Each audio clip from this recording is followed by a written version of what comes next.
I'm Sue Stockdale, and welcome to the Access to Inspiration podcast, where you can be inspired by people who may be unlike you. We hope their experiences enable you to transcend your day-to-day challenges and reflect on what you are capable of achieving. This week's guest I'm speaking to is Vinay Chandra, who might describe himself as a serial entrepreneur. He is CEO of High Peak Software, based in India and Atlanta in the US. And during his career, he has founded and grown many businesses. Welcome to the podcast, Vinay. Thank you, Sue. It's my pleasure to be here. Now, I'm really intrigued to find out a little bit about what motivates you to want to go through that experience of founding or taking a business and growing it to the next level and doing it more than once. Well, Sue, I really have not done anything else in my life other than entrepreneurship. That's a very strange answer to your question. Ever since I got out of university, it's been sort of a combination of accidents as well as circumstances which made me get into entrepreneurship, and I've never looked back. I'm really a very excitable character. I love new things. I don't have a lot of patience to keep doing the same thing again and again. So a lot of those things combined together in me wanting to do something new and starting new ventures. I am fascinated by how you see it as not doing the same thing time and time again. I guess I want to come back to the start, first of all, and just tell us a little bit about your growing up, your childhood, and perhaps how that influenced your approach to life. I'm actually, as we speak, sitting in Bangalore, India. This is where I originally come from. But in that sense, I really don't originally come from here because I was actually born in Auburn, Alabama, in the midst of the civil rights era going back in the early 70s. My dad used to be a professor at Auburn, and I happened to be born there. And we moved back when I was fairly young, about 2 years old, into Bangalore. And my dad continued his professorship at the local university here. So my growing years were spent in India. And India back then was a very socialist country. It didn't have a lot of entrepreneurship in its original sense. There was a lot of state-run enterprise. My dad actually started up his company. And during these times, everything was heavily licensed. And if you had to start something up, you had to actually get a license and do things from there. So my dad actually got out of his professorship, which was a very plum job, and decided to challenge himself because he was sick and tired of the established hierarchy and the way things were being done, and decided to start up a business after getting some licenses. So that was really in the midst of me growing up when I was fairly young, when I was about 8 years old. So in that sense, I saw him make the change from being professor and an academician into being an entrepreneur. And the uphill task that he faced with governmental regulations and how he had to set his business up from scratch, raising capital in a very difficult capital market, which was back then, banks would not lend to new businesses. I really saw that, and I guess that was what my growing years were like till the age. And I spent time in India till I was 18 years, till I finished my high schooling, and then moved to Boston for my undergraduate education. And I got degrees in mathematics and electrical engineering from Boston University. That was essentially a little bit in terms of how I grew up. So you had perhaps a degree of inspiration from your father and observing his experience as a teenager. Very much so. That was what I lived and breathed, actually, seeing him struggle through the travails of entrepreneurship. And he was a first time entrepreneur too, and he had no idea how this entire process worked. Being a technocrat, being a professor, one doesn't really prepare themselves for the realities of how things actually work on the ground, because there's a reason why university is called the ivory tower. It's really hard. And when you actually step out onto the real world, you get hit in the face with all the practicalities. And back then, India was a super difficult place for one to start up a business. This was the late 70s, and it was not easy for him in any sense. Everything that you did was licensed, and you had to get a ton of permits just to start up a free enterprise. So that was what I lived through and was influenced by. So once you had done your academic studies, did you go straight into starting up your own business after that? Or did you continue on in the world of academia yourself? I was supposed to go do my master's degree. I had an offer from a very prestigious university. But being the inquisitive and excitable guy that I am, the plan that I actually had was to take a year off and bicycle through India. So I got out of university and bought myself a bike and a kit and was about to get on my bike. And India suddenly landed up in a very tumultuous year. This was the end of 1992. There were some major communal riots in India. And because of which I had to cancel my plans. So it was a very difficult year in India. Then I was trying to figure out what to do next. And what I ended up with was actually trying to help my father with his business. So he had landed up in some difficult circumstances at that time. There were some very strict or very rapid change of governmental regulations which had happened at that time. Between the years 90 to 92 in India were very tumultuous. India was literally bankrupt. It did not have enough foreign exchange reserves because of the socialist nature of the country and the economy. And the government made some very rapid series of changes. And my dad had just gone in for an expansion of his business and imported a lot of equipment from Europe. And just as the equipment landed up on the port, we found out that the customs duty had been raised by 200%. Oh my So goodness. it was quite a shock because the business had been planned. The business was actually growing pretty well. But unfortunately, we found ourselves at the receiving end there a little bit because we now didn't have the capital. It was a couple of $1 million back then worth of capital. And we suddenly had to figure out how to raise 200% of that to pay governmental duties, which make no sense at all.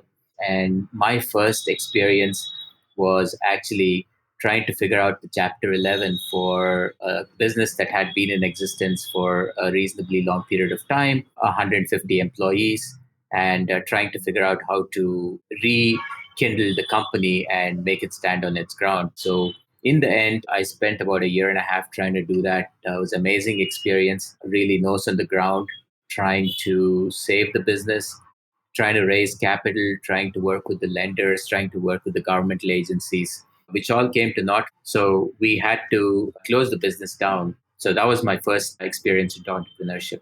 So one might imagine that having gone through that, I'm imagining, daunting experience of trying to save a business and being unsuccessful, that it might have put you off and you would have gone a different route.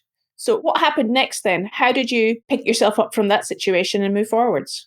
I was very glad that at that point of time, I was extremely motivated in the sense that I had just come back from the US, freshly educated, so called, from stepping down from the ivory tower and seeing the reality of it. So I had a lot of energy, to so to say. So I was able to look at this through rather rose colored glasses and not let it touch me as hard as it should have touched me. It was a very, very difficult scenario because my family had a lot of personal guarantees in this. So we pretty much lost everything in this process and had to start afresh. And I figured, this is what it is. Unfortunately, we don't have control over all aspects of our life and we just have to roll with it. So I rolled with it and I didn't necessarily know what I was going to do next. So I began by investigating some of the things that I had done. And this was a manufacturing setup that I was in with my father. And I figured the best thing that I could do was continue with this manufacturing because that was a core competence that I had built. So I eked out some of the savings that I had and went to Germany and went to a manufacturing business fair just to see what was around. And I happened to meet a rather interesting person who was an inventor and who had a few patents manufacturing some energy saving lighting. We were in the early days of energy saving back then. It was something close to my heart. So I said, this is something that we could really work with. How about I go back and start working with this, see if I could set up a facility in India doing these energy saving lighting. So I got back on the treadmill, raised a little bit of money from friends and family, and started working with this gentleman from Germany. So that was my next foray into entrepreneurship. So I hope you're enjoying my conversation with Vinay today, and that you will find lots of other episodes in our back catalogue for you to listen to about entrepreneurship, including Alicia Silberg, who is a Silicon Valley venture capitalist, and John Miles, whose business improves economic prosperity for those living in Venezuela. And if you hop on over to our website, accesstoinspiration.org, you will find them all there, along with the transcriptions for each episode. I'm getting the sense of your belief in possibilities and looking for new opportunities. Would you say that those are two things that are part of your personality? Yeah, absolutely. I have this never look back type of attitude. So keep looking forward and keep looking at potentials that can come your direction. So that was one of the things that I did. I saw that this was a pretty interesting opportunity, and India was in its early stage of energy saving. And I thought there could be tremendous amount of benefits to the country as a whole. So I decided to get into that. And was that business ultimately successful? No, unfortunately, it was not. Right. So, one of the things that I realized is you have to make sure you find the right partners. So, in this scenario, the person that partnered with, he was an amazing technician. He had patented a bunch of things, but he was a pretty lousy businessman. So, what really happened was there was a lot of planning that I had done, fundraising that I had done, and hadn't reckoned with some crazy behavior on the part of my partner from Germany. So, net of net, I had to close down that business because it did not work. And right around that time, he also went bankrupt in his company in Germany. So that was rather unfortunate, but I was able to pick up from that and follow through. By then, I had had a pretty good understanding of this particular business. So I actually moved to Germany at that point of time because I knew the business, I knew what the customers wanted. So, together with somebody else that I had met and I had established a good relationship with in Germany, we decided to pick up the assets of this bankrupt company because we knew it well, and decided to move it forward and see how we could turn it around. So, that was venture number three that took me to Germany from India. And I understand perhaps that the actual location in Germany where you were wasn't necessarily exactly conducive to how you would show up in the world. Yes, so that was actually pretty interesting. I grew up in a vegetarian family and a non alcoholic family. So, all through my university, I followed that ethos and followed it pretty strictly. And here I was, all of 25 years old and in Germany in a small village of about 15 people, believe it or not. And there were about 500 hogs and 100 cows together with that. And that was where this factory was located. They employed about 20 people. So I landed up in this place in the middle of nowhere, in the middle of Franconia. People did not speak German there. They spoke a dialect called Franconian, Frankish in German. So me not speaking German was an asset because any normal high speaking German who came in there did not understand the language. So it made no sense anyway. So I figured, let me learn from scratch. So here I was in this little village of 15 people, a colored individual with absolutely no foreigners in the radius of, I would say, about 50 kilometers. At least the nearest town was the town of Nuremberg. So it was very interesting, the whole experience. I was very welcomed. People were excited to see me. I was the youngest person in the company. I didn't speak the language. I looked different. So, in that sense, I broke every possible mold that I could going into a very traditional, hierarchical, old fashioned business setup in Germany. So, I guess I fit in perfectly from that scenario. So, Vinay, tell me, how do you adapt when faced with those circumstances that many people might find quite threatening or even overwhelming? It's usually a sink or swim approach, Sue. It is quite life threatening, right? So if you don't adapt, you die. It's as simple as that. So here I was, the vegetarian, non alcoholic, in the middle of pork eating, beer guzzling Germany. There were 15 people, obviously, in that village. There was a brewery. There were 15 breweries in a radius of probably 5 kilometers. And there was no such thing as vegetarian food because even the salad came with bacon in it. So that was the thing. So I managed with rice and yogurt, which was a pretty staple South Indian thing, for about 2 weeks. And that was it. And then I said, that's it. So why not get into it? And the best way to endear yourself to people is get in and share a meal with people. So that's what I have found in all my travels and in being around the world, working with different kinds of people. If you break bread with people, it is an amazing experience, and it is the most disarming thing that you can do. After a few weeks, I said, okay, enough of it. And then I got into managing to eat everything around me and managing to enjoy beer. And since then, I love beer. I can eat anything that moves, literally. And that's how I've survived. It's quite amazing once you take your mental hangups out and you start looking at it from a lens of this is what one needs to do to survive. You get through it and you start managing everything. Nothing becomes impossible after that. So I continued along the trajectory of manufacturing, and then I sold that business in Germany. So, and fast forward, the business which I started in 2011 actually is where I am right now. It's mostly software development. We not only build software for ourselves, we also help other companies build their product software. So we do both of it. We are a software product development company as well as an internal product development company. So a lot of it revolves around AI. And that's something, while it's been a buzzword, it's something we've been doing for the last 5 years, actually. So that's artificial intelligence you're talking about. Where do you see the world of artificial intelligence going?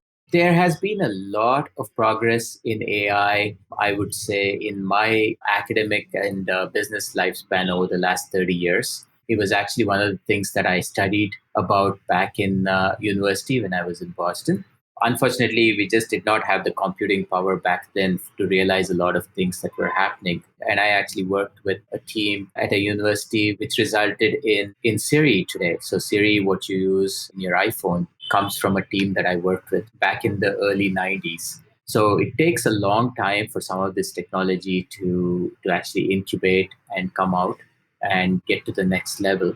AI is one such thing because a massive amount of computational power that is required to get things done. So over the last 5 years, computational power has increased.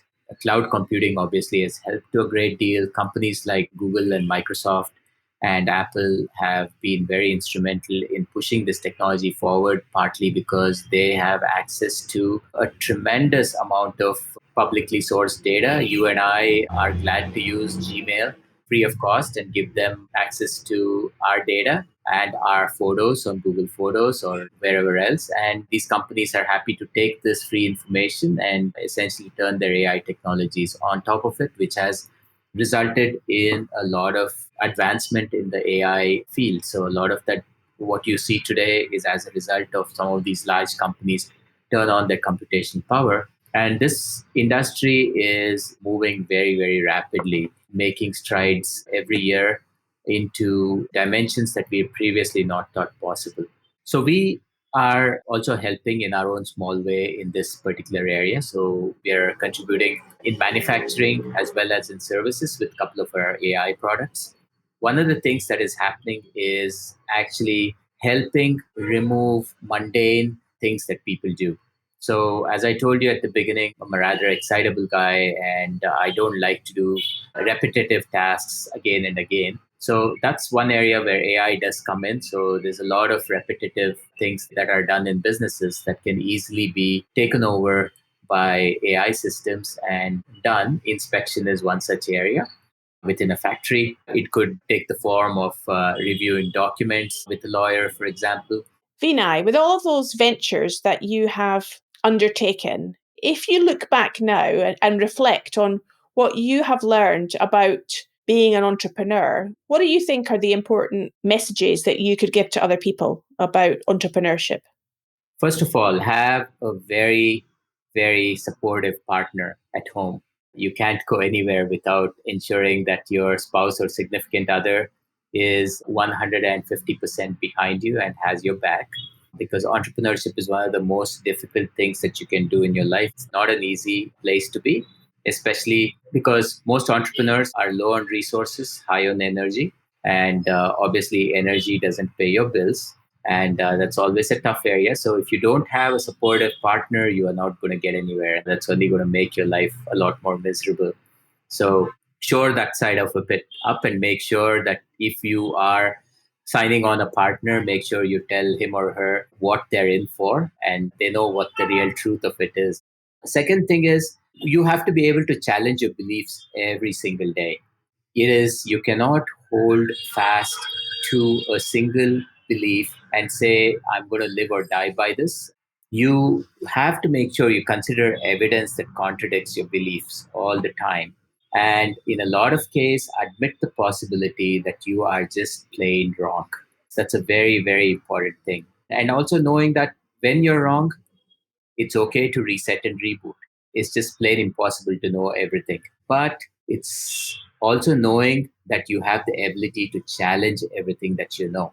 And that's what entrepreneurship is about. It's okay to challenge those things that you know, come up with new assertions, and go out and do your things. So that's also one more thing that's actually helped me out. The third thing is having the ability to keep your feet on the ground, but your head in the clouds. It's a tall thing to do, obviously, but you have to know when reality is reality and at the same time have the ability to future think and dream. It's a very difficult scenario when you're faced with the possibility of not being able to make payroll this month. But you have to now think about your product that is going to come down the road and that is going to be successful in a year or two's time, right? So you have to have that ability to keep that longer term time frame vision within you and have the ability to drive yourself towards that. Being bipolar in that sense is also a very entrepreneurial quality, and being able to manage those things without letting that affect you or demoralizing you is a very important quality as well. So those are some of the few things that I have found to be very helpful to me. And how do you keep yourself motivated? I'm thinking it sounds like there's a bit of a rhythm that you're involved in taking a venture, either starting it up from scratch or taking it over, growing it, and then finding a time that it's time to leave and move on to the next thing to sell it or whatever. How do you know when it's time to effectively fold, leave that and move on to something else? Obviously, the easiest thing to do is when it fails, you move on, right? So that's an easy one. Not everything that you touch is going to succeed. And if everything that you touch actually succeeds, then it's actually a strange phenomenon and you haven't been lucky enough, because I think the best thing that can happen to an entrepreneur early enough in their career is to have failures, because failures are the foundation to success. In my present business, at least, I have a bunch of entrepreneurs within my company. So, which means that we have micro businesses within the company. We have micro ideas which are being incubated and multiple businesses being incubated at the same time. So, we set up these teams of micro entrepreneurs and they go out and work with their internal and external customers and build their products. So, for me, I put my finger and dabble in a bunch of different things at the moment. I have the ability to get in and out of some of these things on a day to day basis. So I keep myself very, very motivated. And in each of these teams, we've got young folks who are very energetic. I see a lot of me in them, and it really excites me and motivates me to mentor these people and work with them as they make their mistakes and as they grow their small businesses internally and work with their customers. So that keeps me extremely interested and excited. So, my final question to you, Vinay, is if you could go back to the start as a young boy and knowing now what you know about entrepreneurship, how do you think you would look on it as a young boy? it is really the journey that matters and not the destination. And entrepreneurship, from that perspective, is a journey. You have to enjoy every single day of the journey. It's akin to you being on a multi-day hike and you're actually enjoying the scenery. You're not thinking about where you're getting to at the end, but it's the small steps in between that you're enjoying, and the air that you're breathing, the streams that you're crossing, the little stumbles that you're taking along the way, which really matter. So that is what one needs to enjoy. Don't look at it as get rich quick scheme. It's not the case. That's never going to happen. Nothing in life happens quick. And if it has happened quick, you're fortunate. At the same time, unfortunate because you haven't had the essence of the journey. So follow the journey and make the most of the journey. It's really all about the journey. So it sounds like the richness comes from the richness of experience rather than just purely financial wealth. Yes, and if you have the right motivation and the right attitude, financial motivation comes to you at the end of it. It is the result of what you're doing. Yes. If you're not thinking about it too much, it will come to you. It's one of those things. It's actually a very karmic thought. Do the task at hand in a fully fulfilled way, and the results will come to you. You don't have to necessarily think about the results. And if that is a result that has to come to you, it will come to you. If it is yours, it will come to you. Wise words on which to leave our conversation, Vinay. It's been a great pleasure to talk to you today and get your insights about entrepreneurship and life. And if people want to find out more about you and your business and what you do, how might they do that on the internet? They can visit us on www.highpeaksw.com. So High Peak Software is the name of the business. And it was truly a pleasure to talk to you today, Sue. I'm glad to have conveyed a few of the tidbits that I've learned along my life, along the way with you. Thank you very much, Vinay. Thanks for listening today. Vinay Chandra's story reminded me about resilience and how we all need to develop ways to bounce back quickly when things don't work out as we planned. If you enjoyed what he had to say, then leave us a review on Apple Podcasts. We'd love to hear from you. Next week, our guest will be sharing his insights on what it takes to achieve medal success in endurance running over 4 Olympiads. Dr. Barry Fudge was head of endurance at British Athletics and has worked with some of the world's top athletes. So you'd better look out your training shoes and be ready to apply his insights and tips on improving your running. Look forward to being with you then.